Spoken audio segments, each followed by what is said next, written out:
सब ग्वाल बालों के साथ में ठाकुर जी नन्हे से गोपाल जी खेल रहे थे।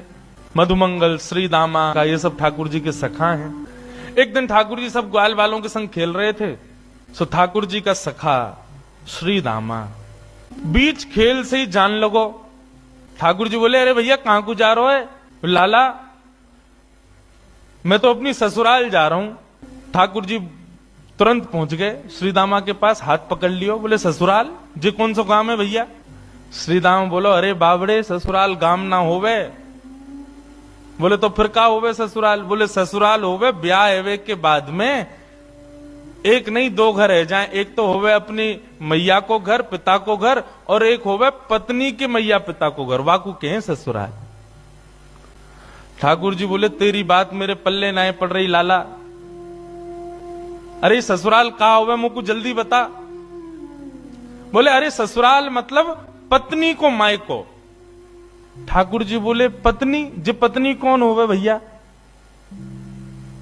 श्री दामा समझा रो है, अरे लाला तू तो बड़ो भोरो है, नेक बड़ो है जाएगो तो तेरो ब्याह है जाएगो, तेरी पत्नी आ जाएगी।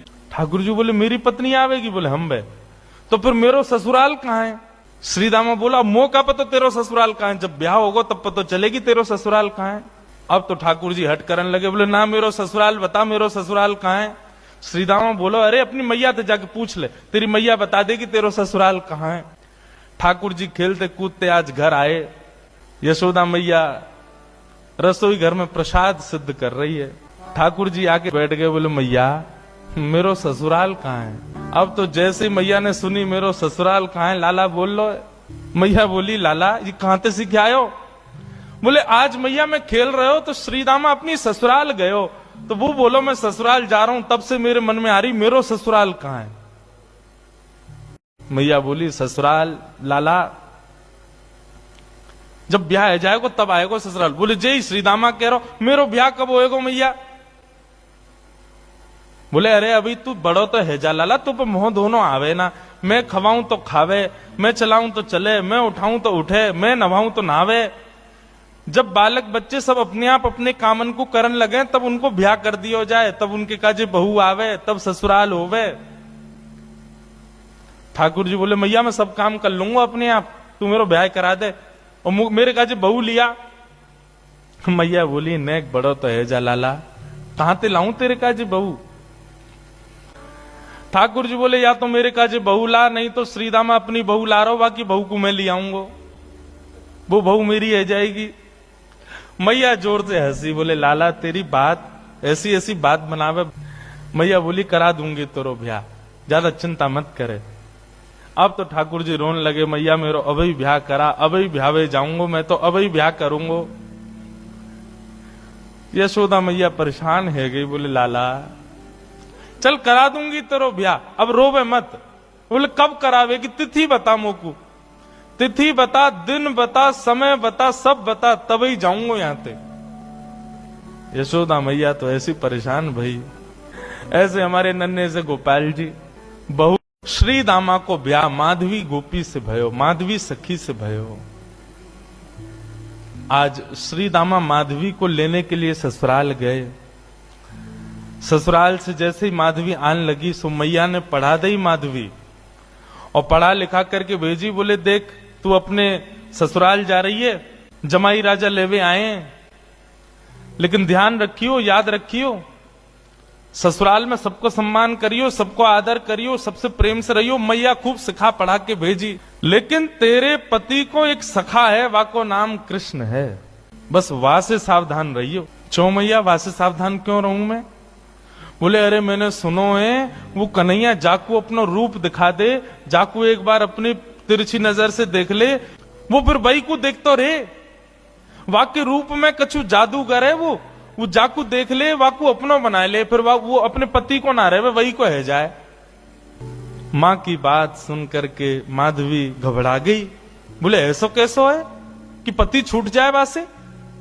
बोली, यही मारे मैं कह रही हूं, तू सब कछु करियो, लेकिन तू मुख को वचन दे के जा, वाह कृष्ण को अपना मुख मत दिखाइयो, चाहे तो को जीवन भर घूंघट करके रहना पड़े, लेकिन कृष्ण को मुख मत दिखाइयो। माधवी बोली, मैया मैं वचन दे के जा रही हूं, वह कृष्ण को मुख नहीं दिखाऊंगी।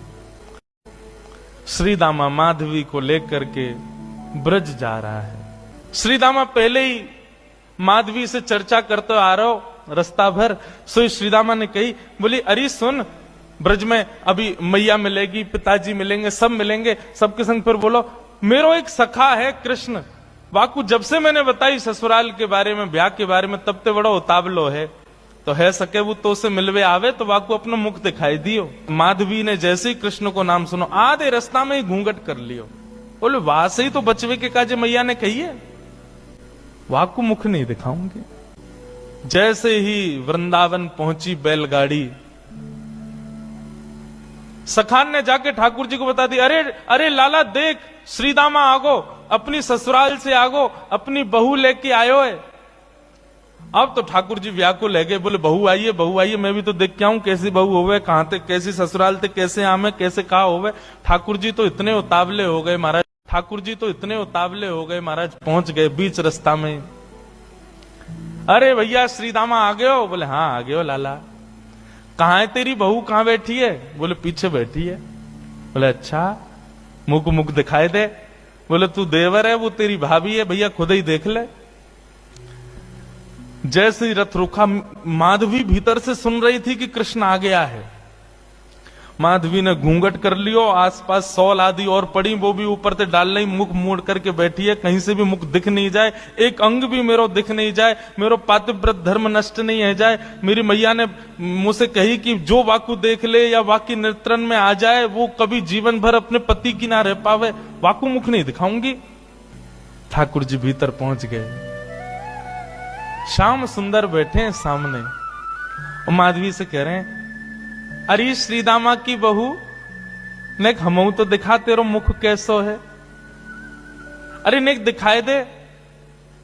मेरी मैया ने तो, मैंने तो मैया से कही मैं श्रीदामा की बहू ले जाऊंगा, मैं तो तू को ले जावे वारो, लेकिन मैया ने मुझसे कही है कि वो मेरा ब्याह कराए देगी, मैं तो ब्याह कर लूंगा, मेरी वो बहू आ जाएगी, लेकिन एक बार देखूं तो सही बहू होवे कैसी है, नेक दिखाए दे।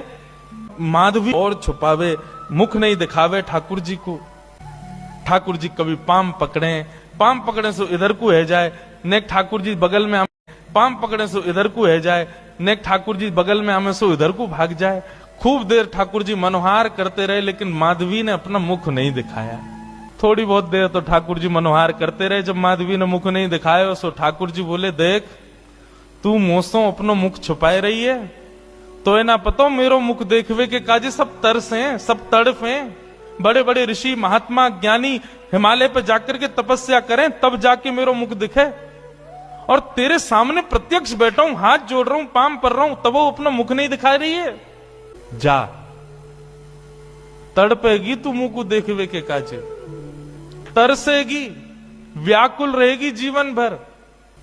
माधवी ने मानो ऐसा इशारा किया कि मोह देखवे की जरूरत ना है, मोह तड़पे की जरूरत ना है, चले जाओ यहां से।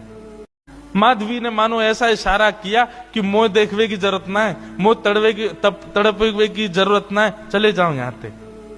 ठाकुर जी निकल के बाहर आए, बोले अरे श्रीदामा, मोह तो लगे तेरी बहू भेड़ी दिखे, बाकी आंख कमजोर, बाकी एक आंख ते काणी है। श्रीदामा बोलो नहीं तो। बोले तो नाक टेढ़ी है? बोले नहीं तो। बोले होठ कटे हुए हैं? बोले नहीं तो। बोले दिखाई ना रही, ऐसे मुंह छुपा रही है जैसे कितनी कुरूपणी है।